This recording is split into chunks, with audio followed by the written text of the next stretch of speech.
Broadcasting Region 1. Region 1. This is BBS. Bicol Broadcasting Systems Incorporated. DWLV. 91.9 megahertz. Your news and music stations. BBS. Basta Bareta. Sigurado.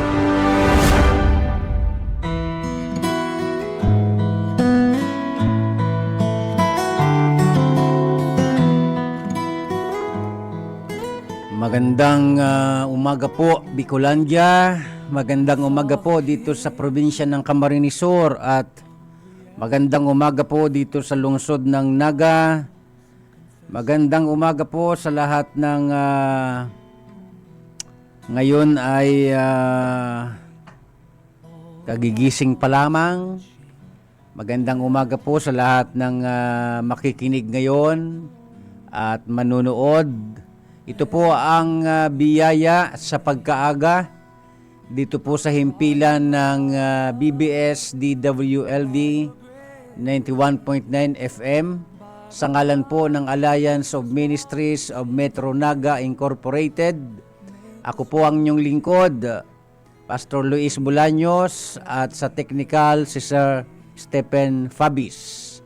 Sa loob ng ilang mga minuto para po sa ating devotional message, tayo po ay sama-samang magpasimula ng ating umaga, ng ating araw sa pamamagitan ng pag-aaral ng mga aral ng Panginoon upang ito ay maging gabay ng ating mga pagdedesisyon, upang ito ay maging gabay sa ating buhay, upang tahakin po natin ang isang buhay na ninanais ng Panginoong Diyos para sa bawat tao, lalo na sa bawat nagtitiwala sa Kanya. So ngayong umaga, tuloy-tuloy na po tayo dahil napakabilis po ng bawat segundo, napakabilis ng oras, kaya simula na ho tayo. Manalangin po muna tayo. Ama namin Diyos sa langit, muli po kaming nagpapasalamat sa buhay na muli po ninyong kaloob o pahiram sa amin ngayon. Salamat sapagkat nagising pa kami, na taglay ang kapayapaan, taglay ang kalakasan, taglay ang kagalakan, taglay ang kahulugan ng buhay, sapagkat ikaw ang nagbibigay sa amin ng buhay. Sa aming sama-samang pakikinig, pag-aaral, pagbabasa ng iyong mga aral, hayaan po ninyo na ang banal mong Espiritu ang magbigay ng kaunawaan, lalo na po sa mga makikinig ngayon at sa lahat pa po ng magre-replay nito. Purihin ka, Ama, sa pangalan po ng aming Panginoong Hesukristo. Amen. Okay po, magandang umaga po kay Sister Eva Agregado at kay Sir Felipe Agregado Jr. Magandang umaga din po kay Sir Luis R. San Jose Jr. Magandang umaga din po kay Ma'am Lourdes Garrido. At magandang umaga po sa lahat ng makikinig ngayon. Ang iba ay siguro tulog pa, pero salamat po dito po sa sumusuporta sa biyaya sa pagkaaga sa pamamagitan ng inyong panonood, ng inyong pakikinig. Nakikita naman po natin sa screen kung sino po, bukod po sa sinusuportahan po ninyo ang programa, ang himpilan ng BBS DWLV 91.9 FM, ay sumusuporta din po kayo sa bawat programa nito. Ano po, kaya pagkatapos nga po ng biyaya sa pagkaaga, sunod-sunod na po yan hanggang maghapon. Ano po, kaya magandang umaga din po kay Ma'am Claire da Kuya Rica Fort. So, tuloy-tuloy na ho tayo mula po dito sa Lumang Tipan, sa banal na kasulatan, mula po dito sa Awit, Kabanatang 100, talatang 39. Ganito po ang nasusulat. Babasahin ko po at Dito po manggagaling ang ating pag-aaralan na magiging inspirasyon, panggagalingan ng pag-asa at aral ito ng Panginoon. Awit Kabanatang 139, talatang 17. Ang sabi po rito sa King James Version, "How precious also are thy thoughts unto me, O God. How great is the sum of them." Sabi po ng kababasa natin sa dito po sa Awit Kabanatang 117. Sinasabi po ng talatang ito na ang salmista po ay tumutukoy sa kanyang pakikipag-usap sa Diyos na sinasabi niya sa Panginoon, "Napakaganda ng iyong pag-iisip para sa akin, Panginoon," sabi niya. Iyan ang sinabi ng salmista sa Panginoong Diyos nung siya ay nakikipag-usap sa Panginoon sa panalangin. Magandang umaga po kay Pastora Marilu Loses Martilino. So, dito po sa ating pag-aaralan, pinamagatan ko po itong The God Who Knows Me Thoroughly. The God Who Knows Me Thoroughly, or The God Who Knows Us Thoroughly. Ang Diyos na nakakakilala sa atin ng lubusan. Yan po ang ating pag-aaralan o sa ating devotional message ngayong umaga. Ang Diyos na lubusang nakakakilala sa atin. So dito po sa ating mapapakinggang devotional message ngayong umaga, tumutukoy po ito sa pakikialam ng Diyos. Yan po ang gusto kong gamiting termino. Tumutukoy ito sa pakikialam ng Diyos sa buhay ng tao. At yung pakikialam niyang yun, hindi yung pakikialam na para wala na tayong sariling kalayaang magpasya. Dahil sabi ko nga po sa mga nakaraan nating pag-aaral, ang isa sa pinakadakilang ibinigay ng Diyos sa tao ay ang free will, ang kalayaang magpasya, ang kalayaang pumili. Pero siyempre, dahil nga nakakakilala tayo sa Diyos, may takot tayo sa Diyos, bagaman tayo ay may kalayaang pumili, siyempre ang pipiliin natin ay yung mabuti. Ang pipiliin natin ay yung pawang pagsunod sa kalooban ng Panginoon. Pero ang tinutukoy natin ngayong umaga na pakikialam ng Diyos ay yung siya ay nangingialam sa buhay natin, bahagi ng kanyang paggabay, bahagi ng kanyang pagtulong sa atin para tahakin natin ang isang landas na sa katapusan ng araw o at the end of the day ay mapapabuti tayo. Yun ang tinutukoy ko po ngayong umaga, na kung ang Diyos man ay nangingialam sa ating buhay, ay may dahilan siya. Ito ay dahil sa kanyang pagmamahal niya sa iyo, pagmamahal niya sa akin, o pagmamahal niya sa atin. Kaya may nakita kong tatlong dapat nating mapansin po rito sa Psalms 139 verse 17 at 18. Dagdag po natin ng 18. Ang sabi nga dyan, dito po sa verse 18, idudugtong ko po ito, sabi po ng verse 18, Psalms 139 verse 17 and 18. "If I should count them, they are more in number than the sand. When I awake, I am still with thee."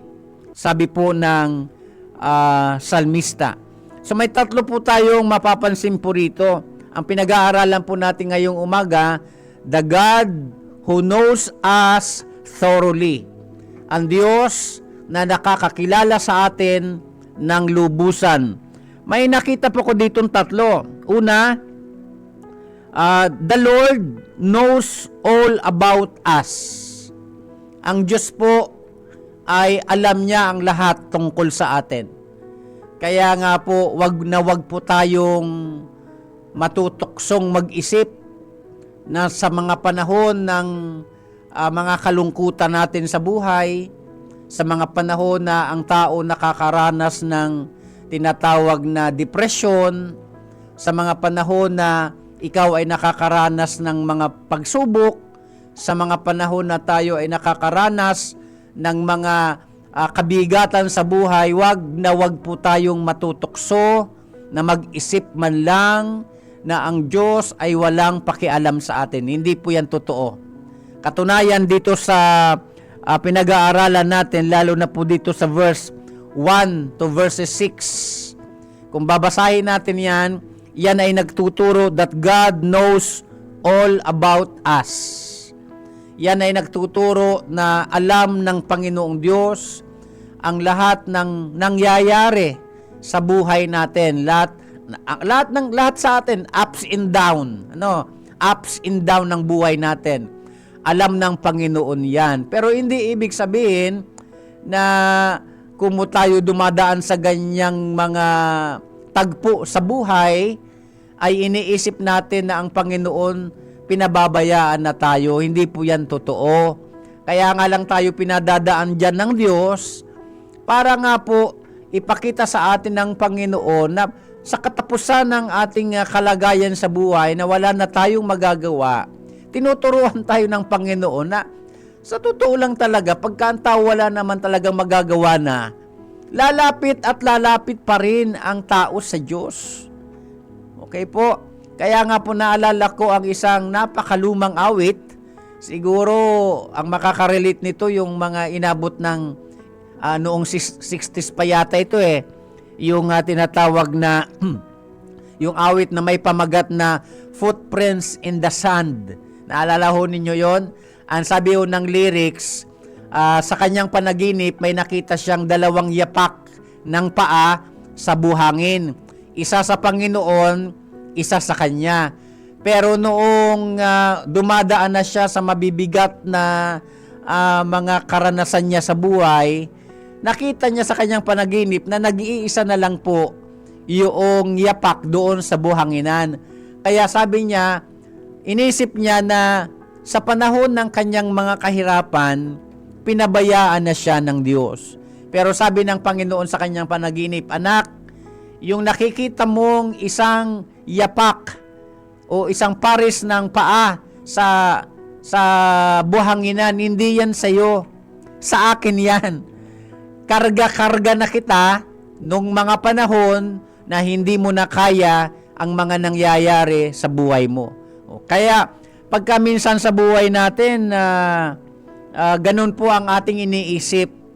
Pagka tayo ay dumadaan na sa mga sakit, mga hirap, mga kabigatan sa buhay, natutokso po tayong mag-isip na tayo ay pinabayaan na ng Panginoon. Pero hindi po yan totoo. Magandang umaga po kay Ma'am Virgie Pareha. Yan. So yan ang una nating mapapansin po dito sa ating devotional message ngayong umaga. Dito po sa Awit Kabanatang 139, talatang 17 at talatang 18. Kaya dyan po sa talatang, kung aatras po tayo, talatang 1 hanggang mga talatang 6, unang makikita natin dyan, God knows all about us. Alam ng Panginoon ang lahat ng kaganapan sa buhay natin. Kaya nga lang, uulitin ko, katulad din po ng personal kong karanasan. Nung mga unang panahon sa buhay ko, hindi ko maipaliwanag kung bakit kailangan akong dumaan sa ganong mga tagpo sa buhay ko. Na kahit hindi ko yun gustong mangyari, nangyari. Bagaman hindi ko sinasabi na wala akong kinalaman sa mga nangyari sa buhay ko. Ang ibig ko pong sabihin, may mga pangyayari sa buhay natin na kahit hindi at o ayaw nating mangyari, sadyang may mga nangyayari talaga. Pero at the end of the day, maiisip mo, pagdugtong-dugtongin mo, yung lahat ng ups and down sa buhay natin, yun pala, alam lahat ng Diyos yun. Kaya nga lang, dahil sa pagmamahal ng Diyos sa atin, ilalagay ka pa rin ng Panginoon doon sa isang kalagayan na mapapabuti ang tao. Lalo na nga pag gusto ng tao. Ngayon, kahit gusto ng Diyos na mapabuti ang tao, pero pagka ang tao naman matigas ang ulo, umiiba ng kanyang direksyon, gumagawa ng sariling mundo, wala naman magagawa dyan ng Panginoon dahil nga mayroon tayong free will. Kaya nga sabi ko nga, kahit mayroon tayong free will, piliin natin, payagan natin ang ating mga sarili na pakialaman tayo ng Diyos. Total, ang pangingialam naman ng Diyos sa atin sa ikabubuti natin. Di ba? Pangalawa, dyan sa talatang 7, pangalawa pong mapapansin natin, God knows all our whereabouts. Alam ng Diyos ang ating whereabouts. Pag sinabi nating whereabouts, ito yung ano man ang pinagdaanan mo sa buhay, noon, sa kasalukuyan, at sa mga darating pa. Alam ng Diyos ang lahat ng mga nangyayari sa buhay natin. Pagbagsak, tagumpay, kabiguan, lahat alam ng Panginoon yan. Yung estado natin sa buhay, kung saan tayo naroroon, alam ng Panginoon yan. Basahin po ninyo ang talatang 7. Mababasa natin dyan na sa awit kabanatang 139 talatang 7 na alam ng Panginoong Diyos ang ating mga whereabouts. Ang lahat ng kalagayan natin sa buhay.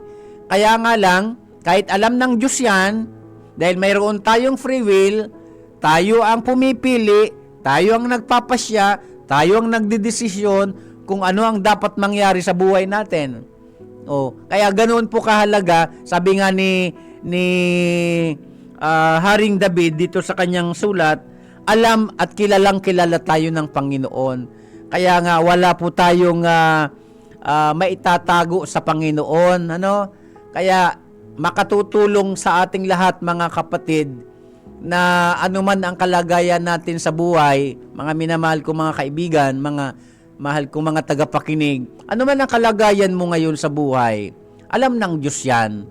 Okay? At dahil alam ng Diyos yan, humingi ka ng tulong.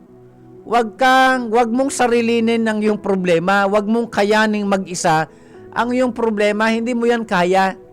Tandaan natin yan, mayroon tayong limitation. Mayroon tayong mga limitasyon. Kaya nga, dahil sa ating limitasyon, umaakay ito sa tao para tumiklop ang ating mga tuhod at kumilala sa tulong ng Panginoon. Hindi yung hirap na hirap ka na nga, emotionally, mentally, tapos sinasarili mo lang.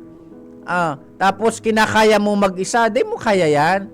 Tandaan natin, lahat ng tao may limitation. Pasalamat na lang sa Panginoon, alam niya ang lahat tungkol sa atin. Kaya dahil kilala tayo ng Diyos, alam ng Panginoon kung paano niya tayo tutulungan.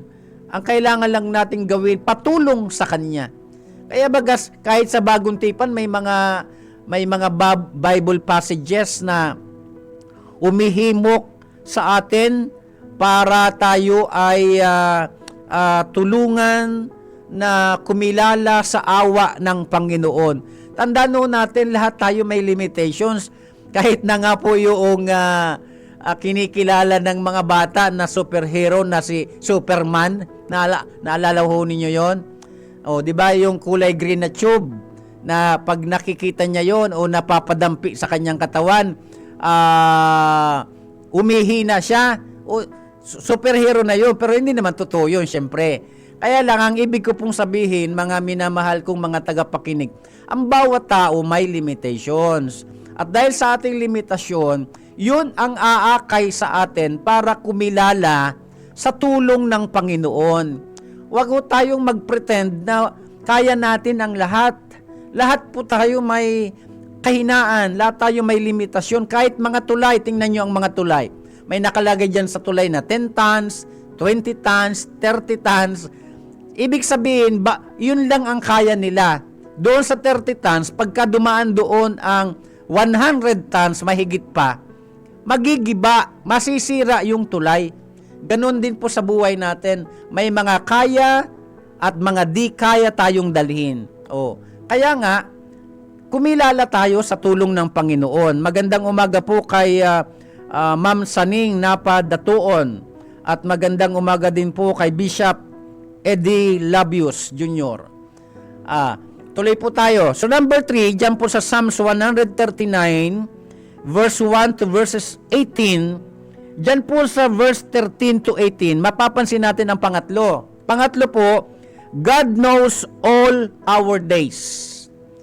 Di ba? Ang pinag-aaralan baga kasi natin ngayong umaga, God knows us thoroughly. Yan ang ating pinag-aaralan ngayon. Mula po dyan sa konteksto po ng awit 139, talatang 1 hanggang 18. Ano po? Na una, God knows all about us. Pangalawa, God knows all about yung mga whereabouts ng ating buhay. Number 3, God knows all our days. Yan. Alam ng Panginoon pala ang lahat ng araw sa buhay natin. Alam ng Diyos kung kailan tayo mamamatay, di ba? Kaya nga dahil alam ng Diyos ang bawat araw sa buhay natin, mahalaga na ang bawat araw natin ay ipinagagamit natin sa Panginoon, sa paglilingkod sa Kanya sa maraming kaparaanan. Walang makapagsasabi, kaya nga hindi tayo dapat magmataas Hindi dapat nagyayabang ang tao na para bagang kung gumalaw tayo, kung magplano tayo, kung kumilos tayo, akala natin, hawak na natin ang ating buhay, nakakamali tayo dyan. Ano po? Ang Diyos lang ang nakakaalam ng ating buhay. Walang makapagsasabi kung bukas buhay pa tayo. At sa ganoong kadahilanan, mahalaga na ang bawat araw ng ating buhay ay ating itiwala sa Panginoon. Lalo na nga po, may mga bagay na wala sa ating kontrol. At yang mga bagay na wala sa ating kontrol ay maaari ho nating ipagkatiwala sa mapagmahal na pangangalaga ng ating mapagmahal na Ama sa langit. Kaya ngayong umaga, sa lahat ng nakakaranas po ng depression, anxiety, lahat ng negative emotions na nagpapahirap sa iyo, nagpapahina sa iyo, nagnanakaw ng iyong kaligayahan, nagnanakaw ng iyong pag-asa, isa lang po ang dapat nating gawin. Ang kumilala sa Panginoong Diyos na lubusan tayong nakikilala. Even si King David, sinabi niya yan. Sabi niya sa Panginoon nung siya'y nananalangin, dito nga po sa ating key verse, na nakiusap siya sa Panginoon, abang siya nakikipag-usap sa Panginoon sa prayer. Sinabi niya sa Panginoon ang lahat ng nararamdaman niya. Sabi niya, Panginoon, kilala mo ako, pagtayo ko, pag-upo ko, lahat, kung saan ako pupunta, kung anong lahat ng gagawin ko, alam mo lahat ng whereabouts ng buhay ko. Sabi ni Haring David. Ganun po talaga, mga minamahal kong mga tagapakinig. Kilala tayo ng Diyos. Okay? Kaya ngayong umaga, sa ating pinag-aralan, mahalaga na ito ay umakay, magdala sa atin sa pagkilala sa ating Panginoong Diyos. Ano po? Na wag tayong gumagawa ng sarili nating mundo palabas sa kalooban ng Panginoon. Wag tayong lalabas doon sa kalooban ng Panginoon, at kapag ginawa natin yan, mapapabuti po tayo, mga minamahal kong mga tagapakinig. Ano man ang mga sakit mo ngayong mga oras na ito, emotionally, mentally, physically, o lalo na spiritually, lahat yan ay itiwala mo sa Panginoon, dahil ang Diyos po ang dapat nating kilalaning Siya ang ating buhay, Siya ang ating pag-asa, Siya ang ating kapayapaan, Siya ang lahat sa buhay natin. Pagka ginawa natin yan, kahit sabihin na may mga problema tayong kinakaharap, kakayanin po natin yan. Bakit po? Dahil may Diyos na magsusustain sa atin ng kapayapaan, ng lakas. Dahil hindi po natin yan kakayanin sa sarili nating mga kaparaanan, dahil mayroon po tayong mga limitasyon. Pero ang Diyos na walang limitasyon, ang maaari ho nating tawagan, lalo na sa mga panahon na talagang hopeless ng isang tao. Sa ibang bahagi ng banal na kasulatan, kung lalabas po ako rito sa aking tinatalakay sa inyo, Psalms 50:15, awit kabanatang 50, talatang 15, si Haring David din ang may sabi niya. Sabi niya, kung ikaw ay may bagabag, ako lagi ang tawagin, ikay aking tutulungan, ako iyong pupurihin. Sabi ni Haring David, declare niya yung pangako ng Panginoon na sa mga panahon pala ng ating mga pangangailangan sa buhay, ay tumawag lamang tayo sa Panginoon. Isang uri ng pagtawag na may pagtitiwala. Okay? At ano naman ang pangako? Tutulungan ng Diyos. Sino ang tutulungan ng Diyos? Yung tumatawag sa Kanya na may pagtitiwala. Ano ang magiging resulta? Pag tinulungan tayo ng Diyos, iyon ay magkukos para magpuri ang isang tao sa Panginoon. Magandang umaga po kay Ma'am Shentel Istinor. Yan. So hanggang dito na lamang mga minamahal kong mga tagapakinig.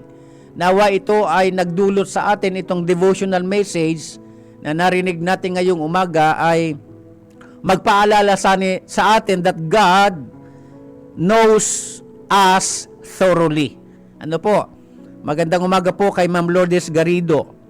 So tatlong bagay ang pinag-aaralan natin mula sa Psalms 139 verse 1 to verses 18. Tatlong bagay. Una, God knows all about us. Pangalawa, alam ng Diyos ang tungkol sa lahat sa atin, sa ating pagkatao. Wala tayong maitatago sa Kanya. Pangalawa, God knows all our whereabouts. Alam ng Diyos ang estado mo ngayon. No? Kung ano pang mga gagawin mo sa mga susunod pang mga buhay mo. Pangatlo, God knows all our days. Okay, yan po ang ating pinag-aralan. Alam ng Panginoon ang lahat ng mga araw sa buhay natin kung hanggang kailan lang tayo. At dahil hindi natin alam kung hanggang kailan lang tayo, mahalaga na ang buhay natin ay ipagkatiwala natin sa Panginoon. Manalangin po tayo. Ama namin Diyos sa langit, marami pong salamat sa paalala po ninyo sa amin. Dinadalangin ko po ang mga mahal kong mga tagapakinig, sino man sa kanila, ang nakararanas ngayon ng mga sakit ng buhay, depression, anxiety, mga negative emotions. Sumakanila, Panginoon, ang iyong awa, sumakanila ang iyong tulong, palayain mo sila sa ganoong kalagayan, in Jesus' name. Hayaan po ninyo, Panginoon, makaranas po sila ng kapayapaan, kagalakan, kalakasan na nanggagaling sa iyo, Panginoon. Salamat po. Itong aming dalangin. Pagpalain niyong lahat ng nakinig at sa lahat ng nanood at sa lahat pa po ng magre-replay po nito. Purihin ka, Ama, sa pangalan ng Panginoong Hesukristo. Amen. Susunod na po ang Kakampi Network News. Ibabalita ni Sir John Bernas. Pagpalain po kayo ng Panginoong Diyos.